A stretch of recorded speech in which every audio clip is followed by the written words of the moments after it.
Number है 950 में से 600 नंबर होने के बावजूद इंटरव्यू में उन्हें 15, 17 और 23 मार्क्स दिया गया है और उनको बाहर किया गया है। और दूसरी बात यह है कि जेपीएससी में मेंस परीक्षा में हमारे यहाँ मुख्य तौर पर ट्राइबल रीजनल लैंग्वेज का पेपर होता है, गोरठा, नागपुरी, यहाँ के स्थानीय भाषाओं का पेपर होता है।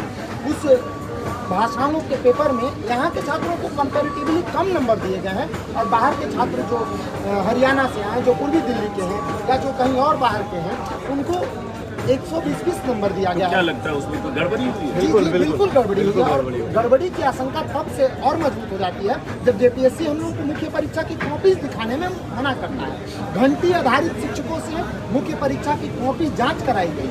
डिजिटल मूल्यांकन का जब घंटी आधारित बताते हो, कई लड़के बोलते हैं, उसका क्या मतलब है? जरा घंटी आधारित मतलब वैसे जेपीएससी की नियमावली में लिखा हुआ है कि जेपीएससी मुख्य परीक्षा की कॉपीज वही जांच करेंगे जो सरकार के नियमित रूप से प्रोफेसर स्तर के शिक्षक होंगे।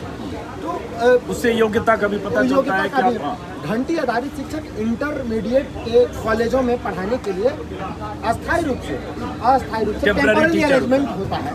तो आप उन टेम्पररी अरेंजमेंट वाले टीचरों को जेपीएससी के मुख्य परीक्षा की कॉपी मूल्यांकन करने के लिए देते हो और आपकी अकाउंटेबिलिटी 0 हो जाती है। आप इसके लिए किसी पे अकाउंटेबल नहीं होते। ये निश्चित तौर पर दोनों आयोगों की मांग है।